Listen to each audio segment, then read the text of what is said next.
कुटुंब समाजाचा एक घटक आहे। समाजात कसं राहायचं हे व्यक्ती कुटुंबात शिकतो। लोकसंख्या कमी होत आहे हा चिंतेचा विषय बनत चाललाय। शास्त्र सांगते की लोकसंख्या वाढीचा दर हा 2.1 पेक्षा खाली गेला तर तो समाज नष्ट होत असल्याचं मत यावेळी राष्ट्रीय स्वयंसेवक संघाचे सरसंघ संचालक मोहन भागवत यांनी व्यक्त केले। 30 मे 1983 रोजी जिगवतीला गुवाहाटी आसाम येथे प्रशिक्षण घेऊन अध्यापनाचे कार्य केले। आसामी संस्कृतीचा अभ्यास केला। कठाळे परिवार त्यांना सन्मानित करीत पुढील वाटचालीसाठी कठाळे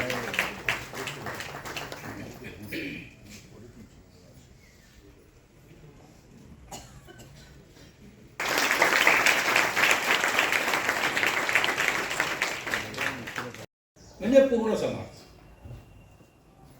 त्या समाजाकरता कुळ सोडायचं, म्हणजे कुळाचा त्याग करायचा आणि कुळाकरता एका व्यक्तीचा त्याग करायचा। आता त्याग काही रोज रोज करावा लागत नाही, ते प्रसंग कधी कधी येतात आणि तेव्हा करतातही। त्यांच्या गोष्टी आपण म्हणतो, राम वनवासात गेले सगळं सोडून असं म्हणतो। कुंतीनी भीमाला पाठवलं बकासुराला मारायला। पुष्कळ गोष्टी आपण त्या त्यागात, हे काय बंधू असं तो जरी साता आम्ही तो थंडिलीच दिधले असं ते बळीनी। कुटुंब कशा करता आहे? देशाकरता। जनपद म्हणजे देश। जन तेव्हा म्हणतात जेव्हा एक उद्देश असतो सगळ्यांचा, त्यांचा जन होतो। लोकांचा जन नाही होत, समूहाचा जन नाही होत। समूहाला एक ध्येय पाहिजे। आपल्या सगळ्या देशामध्ये एकच ध्येय आहे लोकांना। सिनेमाच्या गाण्यातही तेच येतं ना, सज्जन रे झूठ मत बोलो खुदा के पास जाना। हे सगळ्यांना वाटत असतं देव भेटला पाहिजे, काय सत्य आहे सृष्टीच्यामुळे ते कळलं पाहिजे, ते सगळ्यात मोठं लक्ष आहे। आणि आपल्या सगळ्या समाजात गरीब श्रीमंत, जंगलात राहणारे, शहरात राहणारे, ही भाषा बोलणारे, तेव्हा सगळ्यांना हे ध्येय आहे। म्हणून आपलं एक जनपद आहे, त्याच्याकरता आपलं कुटुंब आणि व्यक्ती या कुटुंब करता। यांचा त्याग रोज नाही करावा लागतो, पण यांच्याकरता नित्य जगावं लागतं। आणि म्हणून आपल्या इथे समाजाचा घटक व्यक्ती नाही आहे, समाजाचा घटक कुटुंब आहे।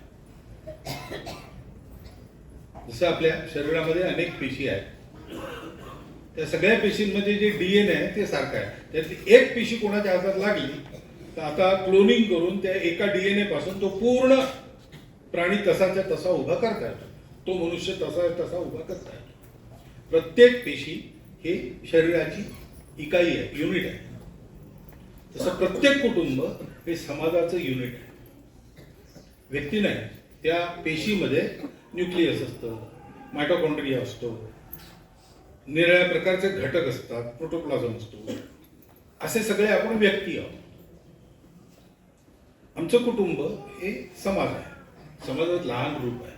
समाजात कसं राहायचं, कसं वागायचं हे व्यक्ती कुटुंबात शिकतो। संख्येचा उल्लेख झाला, जनसंख्या कमी होते फार चिंता आहे, चिंतेचा विषय आहे। याचं कारण ते शास्त्र, लोकसंख्या शास्त्र जे आधुनिक ते असं सांगतं की 2.1च्या खाली जायला लागलो तर तो समाजच नष्ट होतो, पृथ्वीच्या पाठीवर तो राहत नाही। कोणी त्याला मारेल असं नाही, तो काही नसलं संकट तरी तो समाज नष्ट होतो, पुढे चालत नाही। अनेक भाषा अशा नष्ट झाल्या, अनेक समाज असे नष्ट झाले। 2.1च्या खाली येतं कामाने। आपल्या देशाची जनसंख्या नीती 1998 वगैरे मध्ये ठरली का 2002 मध्ये ठरली, साल माहित नाही मला, पण त्याच्यातही असं सांगतात की 2.1च्या खाली नको। 2.1 म्हणजे 0.1 तर माणूस जन्मत नाही ना कधी, 2 पेक्षा जास्ती पाहिजे, नाही 3 पाहिजे कमीत कमी, असं शास्त्र सांगतं।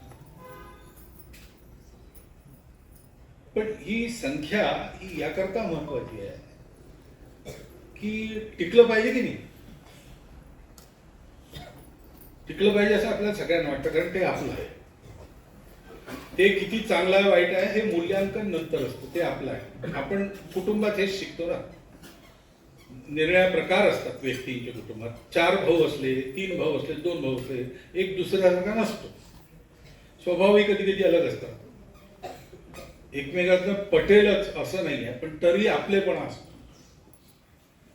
अरे मग तो असा वागतो तर तू, काही झालं तरी भाऊ आहे ना माझा. गांधीजींना एक मुलगी भेटली, ते येरवड्याला जेलमध्ये होते, ते त्यांना फिरायची वगैरे मुभा होती, तिथल्या टिपणीवर फिरायला जायचे. परत येताना त्यांना एक मुलगी दिसली, 10 वर्षाची मुलगी, आणि 5 वर्षाचा तिचा भाऊ चांगला गले लठ्ठ, तो कडेवर बसला. तर गांधीजी म्हणाले त्या मुलीला, अरे त्याला, तो चालतो ना, त्याला चालव ना हाताला धरून, खांद्यावर कशाला घेत. ती म्हणे तो चालत नाही, कंटाळा कर. अरे तुला, त्याला सांग, तुला वजन होत नाही का. तर ती मुलगी म्हणाली, वजन, आपल्या भावाचं वजन कसं होईल. हा जो आपलेपणा असतो, या आपलेपणातून या सगळ्या गोष्टी आहेत. आपलं आहे म्हणूनही ते चाललं पाहिजे, पण ते केवळ आपलं आहे असं नाही आहे. आज जगाला याची आवश्यकता आहे. ही जी आपली संस्कृती आहे, जी सगळ्यांना स्वीकार करते, जी माणसाला शरीर मन बुद्धीच्या पलीकडे काही आहे त्याच्या अनुरोधाने जीवनाचं लक्ष असलं पाहिजे. केवळ उपभोगा करता, केवळ मनाच्या प्रसन्नते करता, केवळ बुद्धीच्या जिज्ञासेच्या शांती करता नाही जगायचं. त्याच्या पलीकडे आपल्याला जोडणारं एक सूत्र सगळीकडे आहे. ते कोणचं आहे ते मिळालं पाहिजे. त्यात खरं सुख आहे, त्यात संतोष आहे, समाधान आहे, आणि ते कधीच फिक्क पडत नाही. हे जाणणारी आपली संस्कृती आहे. इतकं मोठं प्रवचन, भाषण वगैरे न देता साध्या साध्या छोट्या आचारातून हे प्रत्येकाला देणारी आपली संस्कृती आहे. आज जगाला त्याची आवश्यकता आहे. इतकी भांडणं चालू आहेत जगात. कारण काय? अहंकार आणि कट्टरपणा आणि स्वार्थ. आता हा जो अपूर्ण विचार आहे की एकमेकाशी काही संबंध नाही, कारण जोडणारं काही माहीत नाही. शरीर मन बुद्धी माहीत आहे, आत्मा माहीत नाही, अर्थ काम मोक्षही माहीत आहे, पण धर्म माहीत नाही. हे जोडणारं चौथं नसल्यामुळे कट्टरपण, स्वार्थ, अहंकार हे प्रभावी होतं. मग भांडण होतं. त्याच्यामुळे नीतिमत्तेची चाड राहत नाही. त्याच्यामुळे आपल्या करण्यामुळे कोणाकोणाचा बळी जातो त्याची तमा राहत नाही. माणूस हा माणूस राहत नाही, माणूस हा केवळ पशु राहतो. आहार निद्रा भय मैथुनांच्या सामान्य मेतच पशुभिरणार. मनुष्य हा तसाच वाटतो. धर्मोविहीन पशुभिस समान. आणि म्हणून कुलरीती वगैरे हा शब्द आपण म्हणतो, हा आमचा कुलधर्म आहे. धर्म सगळ्या जीवनाची, सृष्टीची, मनुष्यतेची, अर्थकामसहित मोक्षाची, शरीर मन बुद्धी सहित सगळ्या जीवाची धारणा करतो, त्याला टिकवून ठेवतो, त्याला उन्नत करतो, त्याला पलीकडे नेतो. तो धर्म आपल्या जवळ आहे. तो धर्म शिकणे, त्याच्याकरता कुटुंब आहे. धर्म शिक्षण मिळतं. खानपान पूजा केवळ एवढा नाही, ते फार लहानचं अंग आहे आणि ते प्रत्येकाचं वेगवेगळं असू शकतं.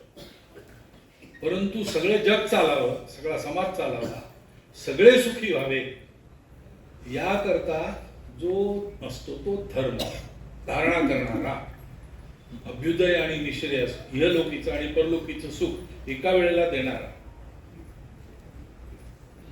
तो धर्म मिळतो कसा? तो कुटुंबातून मिळतो. आचार धर्मासहित. आचार धर्म देशकाल परिस्थितीनुसार बदलत असतो. बदललेला आचार धर्म सुद्धा कुटुंबातूनच मिळतो. आता जातपातीचा भेद करायचा नाही असं आपण म्हणतो. जातपात किती वर्षापासून चालू आहे आपल्या इथे, तर हे माहीत सगळ्यांना आहे. सगळ्यांची मान्यता आहे. आपल्या शास्त्रात जातपातीच्या भेदाला स्थान नाही, आचार्यांनी. पण हे करताना सवय आड येते. ती सवय जाईल कशी? कुटुंबात आचार सुरू झाला की जाते. म्हणून परंपरागत जो शाश्वत आचार धर्म आहे तो, आणि देशकाल परिस्थिती सुसंगत नवाचार, दोन्हीचं शिक्षण हे कुटुंबातून मिळत. आणि म्हणून आपलं हे कुलसंमेलन जे आहे, हे कुलसंमेलन याचं फार महत्व आहे.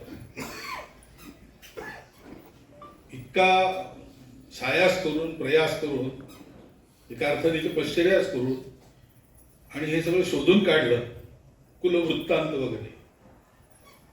हा केवळ कुलाभिमान नाही आहे.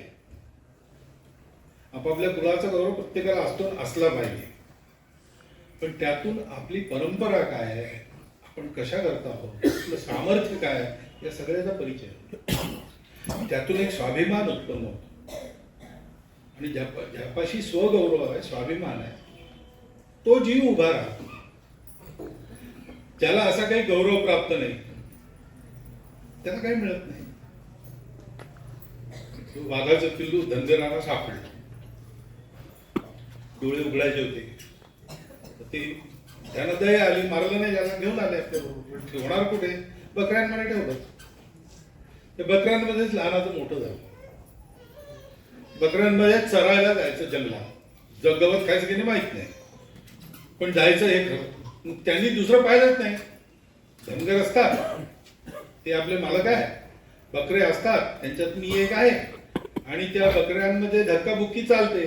पण कळपाच्या बाहेर गेले की कुत्रे भुंकतात, त्यांना घालून कळपात परत यायचं असतं, नाही तर मालकाची लाठी पाठीवर वाजते. हे एवढं जीवन त्याला माहित. तो कळप जंगलात गेला.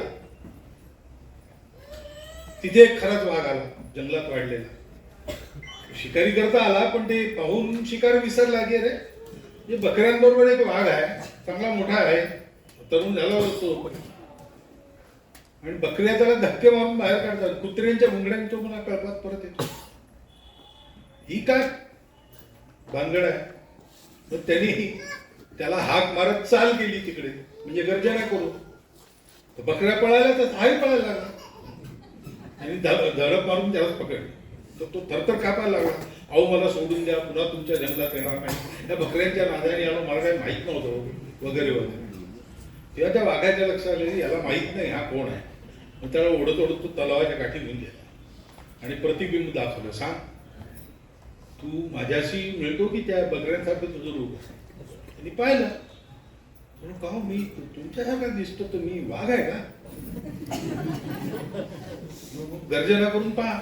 वाघ आहे आणि गर्जनाही करता येत नाही, तर कसला कामाचा? त्यांनी गर्जना करून पाहिली, ती आली, कारण तो वाघ होता. त्यानंतर त्या कुत्र्यांनी, धनगरांनी, त्या मेंढ्यांनी त्या जंगलात पाऊल टाकलं नाही, कारण त्यांना माहिती आता इथे जो वाघ आहे त्याला माहित आहे की तो वाघ आहे. असं स्वगौरव, त्याच्या आधारावर उन्नती होते. तो स्वगौरव प्राप्त करून देणे, स्वपरंपरा सांगणे. आणि ती परंपरा तपशिलाने वेगवेगळी असते, परंतु मुळात शाश्वत आहे आणि ती सगळ्यांची एक आहे, सगळ्या मानवजातीची एक आहे. धर्म जरी त्याला आज आपण हिंदू धर्म म्हणत असलो, तर हे फार नंतरचं नाव आहे. त्याचं जेव्हा शास्त्र लिहिलं गेलं तेव्हा त्याला मानव धर्मशास्त्रच म्हटलेलं आहे. कारण आपल्याला काही दुसरा धर्म वगैरे नकोच होता, आपण सगळ्यांना एक मानतो. आपल्याला हे फार पूर्वी कळलेलं आहे की हरी सर्वत्र भरला आहे, विश्वरूपच झालेला आहे, सगळीकडे पावित्र्य आणि चेतनाच आहे, ती एकच आहे. हे आपल्याला माहीत असल्यामुळे आपण सगळ्यांसाठी विचार केला, सगळ्यांसाठी जे केलं तेच आहे. त्याची आज विश्वाला जरूर आहे. आणि म्हणून या कुलसंमेलनाचा विचार तुम्ही असाही करा. त्याच्याच करता कुलसंमेलन असावं असं एकूण पाहून मला वाटतं. खूप परिश्रम केले, चांगला कार्यक्रम आयोजित केला. हा इतर कुलांनी सुद्धा अनुकरण करायचा कार्यक्रम आहे असं मला वाटतं. शिरपूर येथे श्री पंडित प्रदीप मिश्रा यांचे श्री शिव महापुराण कथेचं आयोजन करण्यात आलं होतं. 7 डिसेंबर पर्यंत कथा असल्यानं चोपडा बस स्थानकातून त्या ठिकाणी जाण्यासाठी भाविक भक्तांना जास्तीच्या बसची व्यवस्था आगार व्यवस्थापकानं केली. शासनाच्या महिलांसाठी व वृद्धांसाठी ज्या योजना लागू केल्या आहेत त्या योजनेच्या सवलतीत बसमध्ये प्रवाशांना सवलत मिळणार आहे. आज सकाळपासून चोपडा आगारातून 20 बसेस आतापर्यंत शिरपूर येथे कथास्थळी रवाना झाल्यात. या बस व्यवस्थापनाला मोठ्या प्रमाणावर भाविकांनी प्रतिसाद दिला. कथेस्थळी सोडण्याचे आणि कथेपासून परत आणण्यासाठी चोपडा आगारातून बसेसची व्यवस्था करण्यात आली असल्यानं या सुविधांचा जास्तीत जास्त नागरिकांनी लाभ घ्यावा असं आवाहन यावेळी चोपडा आगार व्यवस्थापक महेंद्र पाटील यांनी नागरिकांना केलंय. श्री शिवमहापरण कथेचं आयोजन शिरपूर येथे करण्यात आलेले आहे. त्यासाठी काल आज कथेचा पहिला दिवस आहे, परंतु तरीसुद्धा काल आपल्या 10 बसेस इथून रवाना झाल्या. आज आतापर्यंत 20 बसेस रवाना झालेल्या आहेत आणि जेवढे भाविक येतील त्या सर्व भाविकांना आपण तिथं सोडणार आहोत. त्यासाठी कितीही बसेस लागल्या तरी चालतील आणि भाविक ज्यांना तिकडून परत यायचं असेल त्यांची सुद्धा आपण पूर्णपणे सोय करणार आहोत. आपण मागच्याच वर्षी डिसेंबर महिन्यात वडनगरी येथे महाशिवपुराण कथा झाली होती. त्यावेळेस जवळजवळ आपण 1 लाख भाविकांची वाहतूक केली होती. त्याचप्रमाणे 1000 फेऱ्या मारल्या होत्या आपण आणि जवळजवळ 36 लाख रुपये सवलतीचं उत्पन्न मिळालेलं होतं.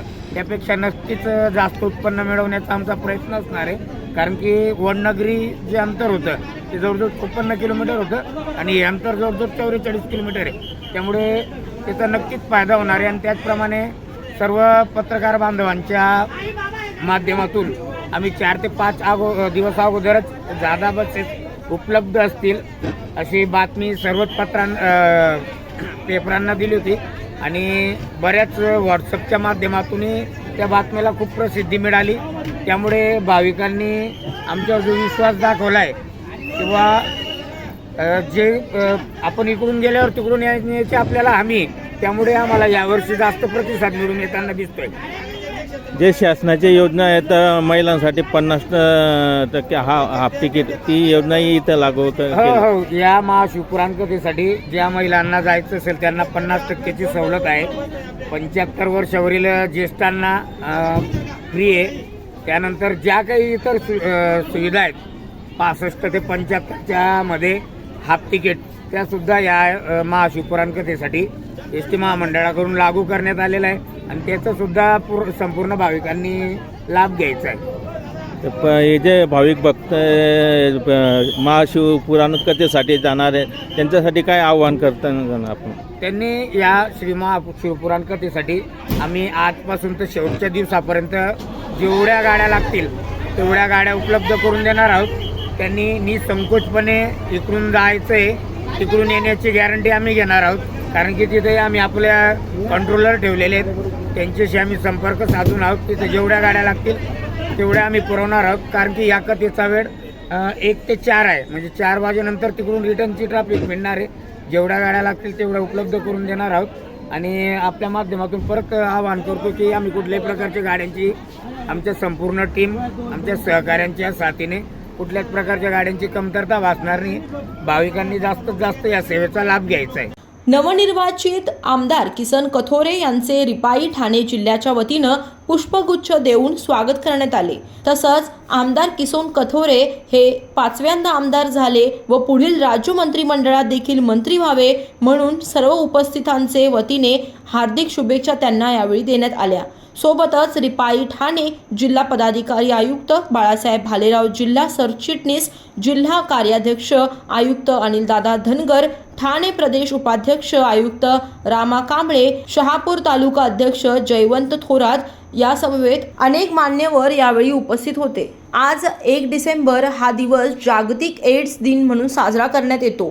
जळगाव शहरातील शासकीय वैद्यकीय महाविद्यालय व रुग्णालयाच्या प्रांगणामध्ये आज सकाळी ढगे बंधू यांचे पथनाट्य सादर करण्यात आले. त्यानंतर मान्यवरांनी उपस्थितांना एड्स विषयी प्रबोधन केले.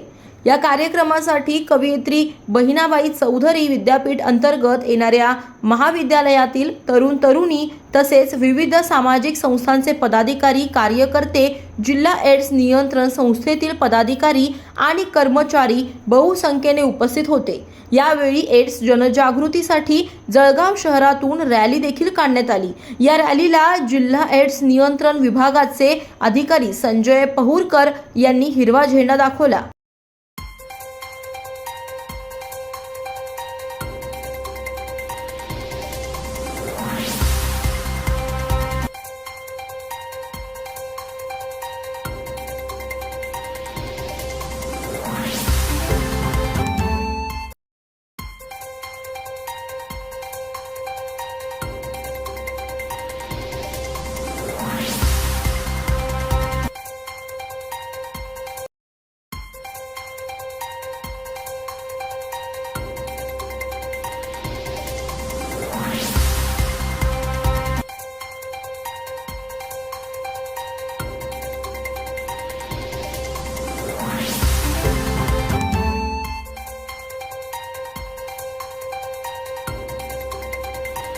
काय नाव आपलं, काय सांगाल? आज जागतिक एड्स दिन आहे, काय नियोजन होतं? मी डॉक्टर रेश्मा उपाध्याय. मी मेडिकल ऑफिसर म्हणून ART सेंटरमधून काम करते गेल्या 12-13 वर्षापासून.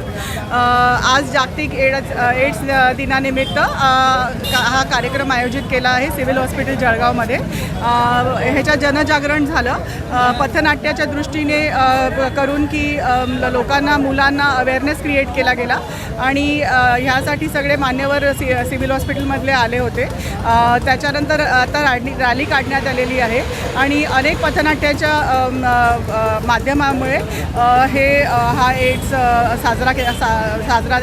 दिन साजरा केला गेला. ह्याच्यामध्ये आता NACP 5च्या दृष्टीने जो आमचा लोगो आहे की मार्ग हक्काचा, मार्ग सन्मानाचा, हे पण शिकवण लोकांना दिली गेली.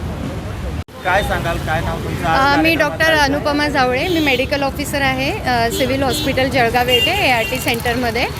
इथे सगळं HIV पॉझिटिव्ह रुग्णांची मोफत ट्रीटमेंट केली जाते आणि तपासणीसुद्धा सिव्हिल हॉस्पिटलमध्ये फुकट केली जाते. आज 1 डिसेंबर हा जागतिक एड्स दिन म्हणून साजरा केला जातो आणि दरवर्षी साजरा केला जातो. यावर्षीचं स्लोगन आहे मार्ग हक्काचा आणि मार्ग सन्मानाचा. म्हणजे HIV पॉझिटिव्ह पेशंटला जो कुठेच कामाच्या ठिकाणी किंवा हॉस्पिटलमध्ये किंवा इतर ठिकाणी कुठेही डिस्क्रिमिनेशन नाही व्हायला पाहिजे. त्यांना त्यांचे हक्क मिळायला पाहिजे आणि त्यांना समाजामध्ये कुणीही सन्मानाची वागणूक मिळायला पाहिजे, असं यावर्षीचं स्लोगन आहे. HIVच्या बाबतीत अवेअरनेस दरवर्षी 1 डिसेंबर एड्स दिनाच्या निमित्ताने NACO नॅशनल एड्स कंट्रोल सोसायटीकडून हा पूर्ण भारतभर साजरा केला जातो आणि समाजामध्ये HIV विषयी सगळ्यांना माहिती देण्यात येते आणि जनजागृती करण्यात येते. आणि माझ्या जवळच्या सर्वांचे HIV पासून रक्षण करू. HIV सह जगणाऱ्या व्यक्तीची काळजी घेऊ. त्यांना मदतीचा हात देऊ. तसेच त्यांच्या कुटुंबियांना सुद्धा मदत करू. कोणतीही HIV सह जगणारी व्यक्ती कामाच्या ठिकाणी, शाळेत, महाविद्यालयात, रुग्णालयात आढळल्यास त्याला कलंकित समजून भेदभाव करणार नाही.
अरे यार इकडे आता कुठे बॅनर आहे त्याच्याकडून बॅनर घ्या.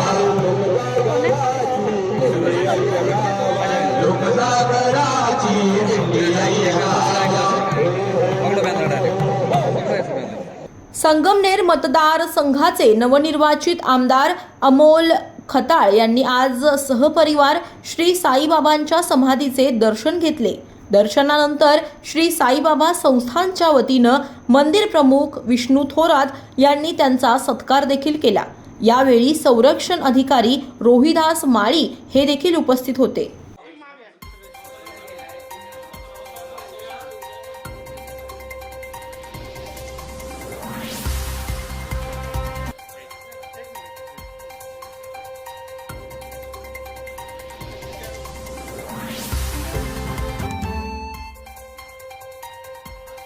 अशाच बातम्यांसाठी पहा न्यूज मराठी 24/7. नवा भारत नवा विचार.